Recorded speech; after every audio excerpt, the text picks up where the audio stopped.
sendiri ya. Baik, yang pertama kami akan menyampaikan mengenai tujuan pembelajaran tentang kemampuan literasi dan matematika di Indonesia. Literasi matematika adalah keterampilan dasar yang saling terkait, mencakup pemahaman, analisis, penerapan informasi dan konsep informasi untuk menempuh pemecahan masalah, mengambil keputusan dan menghadapi tantangan. Tujuannya, keduanya memungkinkan mendukung individu beradaptasi dengan perubahan, mengakses peluang dan berkontribusi pada pembangunan masyarakat. Kemudian karakteristik abad 21 dan kaitannya dengan kemampuan literasi dan matematika, yaitu karakteristik abad 21 diantaranya adalah berpikir kritis.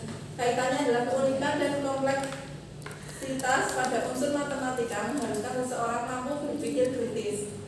Kemudian berpikir kreatif, di mana proses menghasilkan solusi terhadap suatu masalah dapat didukung dengan literasi dan matematika. Komunikasi dapat berkembang dengan literasi yang baik dan matematika yang mumpuni dalam pengembangan teknologi. Dan kolaborasi, di mana pembelajaran literasi dan matematika harus dikemas dalam bentuk kelompok. Penerapannya di Indonesia, penggunaan soal OTS, maka siswa dapat mencapai level pada kemampuan literasi matematika menurut Surya Puspita Lini 2018. Program nasional seperti Asesmen Kompetensi Minimum atau AKM mendukung pengukuran kemampuan ini. Kesimpulannya, kompetensi literasi dan matematika secara universal untuk mengalami peningkatan sebagai bentuk dukungan yang signifikan untuk membangun karakteristik pembelajaran abad 21, serta bekal individu dapat beradaptasi dengan perubahan global, mengakses peluang, dan berkontribusi dalam pembangunan masyarakat. Selanjutnya akan disampaikan oleh teman saya.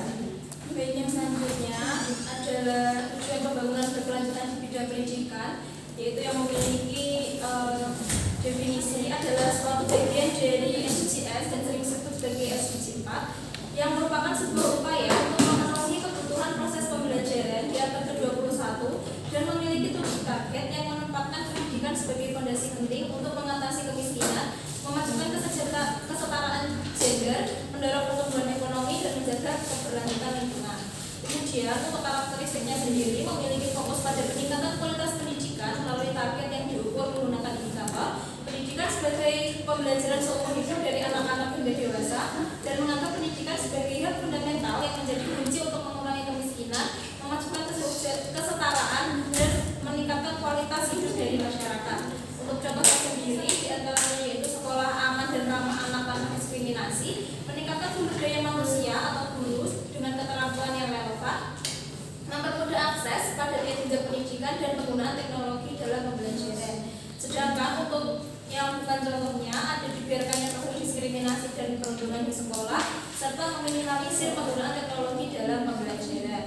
Kemudian yang kedua yakni mengenai model pembelajaran di abad ke-21 yang memiliki definisi sebagai upaya agar peserta didik memiliki keterampilan 4C yaitu critical thinking, creative thinking, collaboration, dan communication.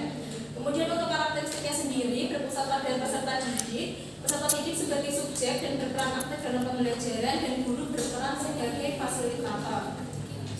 Kemudian untuk contohnya sendiri yaitu yang pertama adalah pedagogi, yaitu pengembangan kemandirian belajar, pedagogi yaitu strategi untuk mengembangkan keterampilan kolaborasi, dan sibergogi yaitu mendorong peserta didik untuk terlibat dalam lingkungan belajar dalam jaringan. Kemudian yang bukan contohnya adalah pembelajaran yang tidak berpusat pada peserta didik serta pembelajaran yang tidak menggunakan teknologi informasi. Baik, itu untuk pemaparan dari kelompok 13. Yang selanjutnya kami ingin menyampaikan pertanyaan untuk kelompok 14. Ada dua pertanyaan, yaitu yang pertama, bagaimana kurangnya penggunaan teknologi dalam pembelajaran dapat menghambat pencapaian SDG 4? Dan yang kedua, bagaimana peran literasi dan matematika dapat membantu individu dalam menghadapi tantangan global di abad ke-21? Sekian